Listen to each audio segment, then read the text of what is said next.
तो और ऐसा ब्राह्मण, जिस ब्राह्मण ने 24 लाख गायत्री का जप किया है, वह ब्राह्मण पूर्ण ब्राह्मण है और वो पूजा का पात्र है। उसके पूजन मात्र से संपूर्ण भोगों के फल की प्राप्ति हो जाती है। ऐसा ब्राह्मण जिसने 24 लाख गायत्री का जप किया है। ब्राह्मण पूर्ण ब्राह्मण तो बनता ही तब है जब वह 24 लाख गायत्री का जप। मैं बड़ा बड़भागी हूँ, मेरे जीवन में मेरे गुरु मंत्र से भी ज्यादा मेरे जीवन में गायत्री मंत्र का ज्यादा जप है। गायत्री जब मैं बड़ी श्रद्धा रखता हूँ। प्रातः भोर में जब माला पकड़ता हूँ तो एक गणेश जी की माला जपने के बाद में मैं सीधे गायत्री मंत्र ही जपता हूँ, इसके बिना तो रहना ही नहीं। गायत्री जप मंत्र आप पाम छूते हैं, आपके घरों में जाके दूध पीता हूँ, आपसे पाम धुलवा लेता हूँ, आपकी मालाएं पहन लेता हूँ, तो इस सब में पुण्य तो क्षीण होते ही है, सत्कर्म तो उसमें कम होता ही है। और खाते में से निकालते रहो, जमा करो, नहीं तो एक दिन खाता ही बंद हो जाएगा। इसलिए जमा करने की पहले से पड़ी रहती है कि कहीं कम न हो जाए, इसको ज़्यादा करते रहिए, ज़्यादा करते रहिए।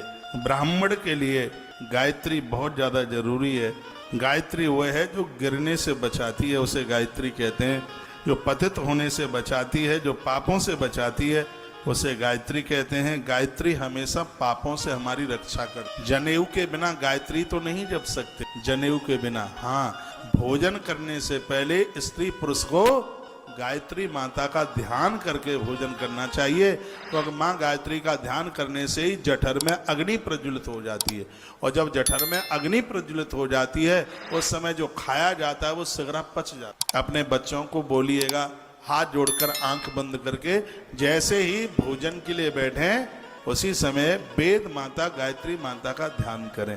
माँ गायत्री का ध्यान करने से अंदर से जठर में अग्नि प्रज्वलित होती है, और जब अग्नि प्रज्वलित होती है तभी भोजन पचता है। आप रोटियां बनाती हैं, तवा ठंडा होता है और उसके ऊपर रोटी डाल दें तो वो फूलती नहीं है, उसको कहते हैं कि तो सेई रह गई है, कच्ची सी रह जाती है। मालूम है आपको? तवा ठंडा हो, ठीक से अभी निकल के नहीं आया, गर्म नहीं हुआ, उसके ऊपर आप रोटी डाल दीजिएगा तो रोटी ऐसी रह जाती है, उसमें स्वाद ही नहीं होता, आधी कच्ची सी रह जाती है, वो फूलती भी नहीं है। विश्वास न हो तो रात्रि को आजमा के देख लीजिएगा। ठंडे तवे पर ठंडी कढ़ाई में घी डाल करके जीरा पटक दें तो साग में उस जीरे का स्वाद ही नहीं आता है। जिस प्रकार से गर्म तवे के ऊपर डाली गई रोटी फुल्का फूलता है, उसी प्रकार से जठर में अग्नि जब जलती है, उस समय जब आप आहुति डालते हैं तो महाराज वह ग्रास अपने आप में पाच्य हो जाता है, तो पक जाता है। तो गायत्री माता का स्मरण करते ही अंतस में जठर खुल जाता है और उसमें अग्नि जलने लगती है, और उस समय आप भोजन करते हैं तो वो पाच्य होता है, वो सुपाच्य होता है। और तो ये बड़ी अंदर अच्छी बात कही, शास्त्रकारों ने कहा अच्छा लगे तो like, share and subscribe the channel. पात्र